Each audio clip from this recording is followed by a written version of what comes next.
regardless of where we end up with this, and I certainly think we need to get to the bottom, the fiscal courts have the ability and the responsibility to act according to the needs of their communities. And I can tell you, I remember distinctly serving shortly after this bill was passed, and the compensating rate was significantly less than what it had been the year before. And we looked at our revenues, and we were able to lower the tax rate by probably 2 points at that time. So fiscal courts have had that ability. And my question would be, and those are just some observations, but my question would be, at the initial passage of the bill, if we go back in history and move through the years, have we seen a significant change in how this is interpreted, or was it interpreted in the very beginning? I don't recall this discussion being a fiscal court member, but I guess I'd be interested to know the history, or did we just kind of arrive at this conclusion in the last 2 or 3 years and said, wait a minute, it hadn't been done right, or was it never done right? The Attorney General has indicated that it's, in their opinion, that it's been done this way for 30 years. That's what we're seeing. And, we have not done the history ourselves. Is that your thought? Oh. Well, I don't believe that it could have occurred until there was a rate disparity between real property rates and personal property rates. And I think at least in the example of the one request for an Attorney General opinion where they wanted to verify that they could have a disparity of rates, I don't think until that happened this could have occurred. So, you know, if that happened in the early 80s, when that opinion was rendered, it said that you could have different rates between real and personal property, I think that would have been the beginning of it, unless there were taxing districts that just didn't ask whether they could and did it anyway. But it's my belief from what I've seen in the history that this would have occurred incrementally after the passage of the bill. And I think the high water mark would have been where the Attorney General said that you could have a different rate for personal property than real property without clarifying the problem this could have, caused. But I'm sure at that time nobody recognized or realized that this could have led to that. One more observation. Please proceed.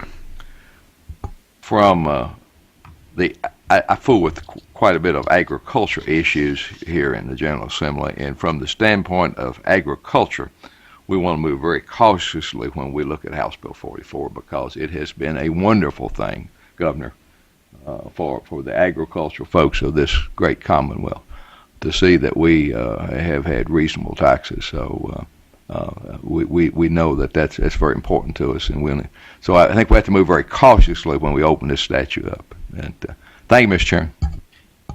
Representative Wayne.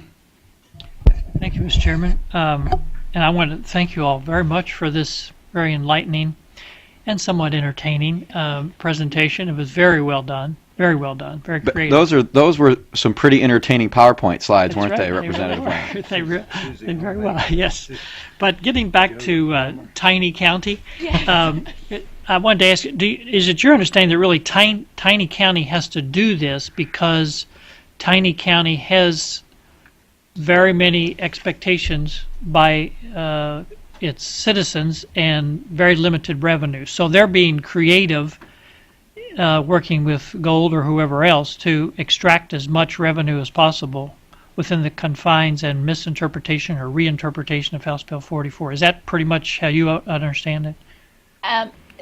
The point was that Tiny County has the ability, and that's why I threw in the two examples of the Owen County Library District and Boone County Fiscal Court. It's not to say that they're doing it, but if there is a rate disparity, they all have the ability, whether they're taking advantage of it or not. Does that answer your question? Yeah, but some counties with very creative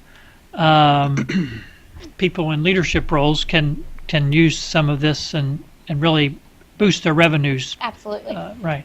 And I think, and this is maybe a point that not too many people on this panel will discuss, but I think it's really important to look at this systemically and to look at the broader issue of how we govern ourselves at the local level in this Commonwealth. We have layer upon layer of history in this Commonwealth that has created a very, very inefficient system of governing at the local level. So I think there's only one other state in the nation that has more county governments than Kentucky.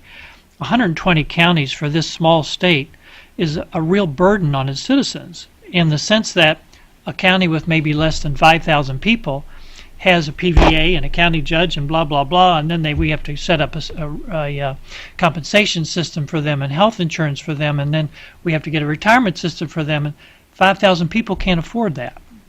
So what happens, as the governor alluded to, it comes down to the state basically setting up a welfare system for those tiny counties.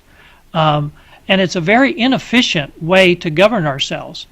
And it's also very difficult on those counties to try to survive with such limited options on raising revenue.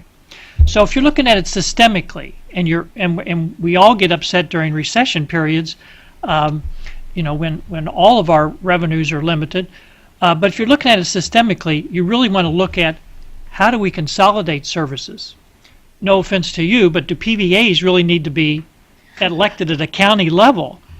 Would it not serve us better as state employees to have you appointed and have you work in a region to consolidate a lot of the services and the technology and everything else that you need to do your job?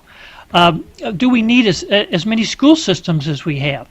Why do we have a school system with maybe 1,000 kids in it, and that school system sets up a superintendent and a deputy superintendent and da-da-da-da-da, and every one of those people has to be compensated, and we have to set up a retirement system for them, and so on and so forth. Now, I'm not saying we need big government. I'm saying consolidation in a very business-like way is a very efficient way to save millions, if not billions, of tax dollars. And no one talks about that in Frankfurt. So I'm encouraging you, as people who are very conscientious about taxes, to look at the system, the inefficient, dysfunctional system we have of local government, education, library systems, whatever it is. And then we can, I think, start to really have a debate about revenue. This is very important what you're raising, but I think it's just symptomatic of a much bigger problem we have in the Commonwealth. So, and I really appreciate you all being here. It is so enlightening, and it's so, you got into real meaty stuff here and real details, and that's very helpful for us as legislators. So I compliment you. Thank you. Ms. Rich, I don't know how much you realize that the compliment you've received from Representative Wayne that you were enlightening and entertaining. This is truly a day to be remembered. Senator Schickel. Thank you, Mr. Chairman. I wanted to ask you, Cindy, are there areas in the Commonwealth where the rates, where the assessments are going down significantly? I don't know about significantly. I know they are taking some decreases. I don't know about significantly. I don't look at all them. I don't know. Did David Gordon ever come in? No. He would know probably more than I do. Boone County's assessments did take a decrease. Montgomery County took a little decrease. I think yours went down just a little bit. Is that what you had said?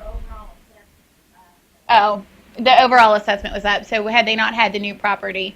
So there are some counties that are decreasing, but I don't know. I can't speak as to the whole Commonwealth. The reason I asked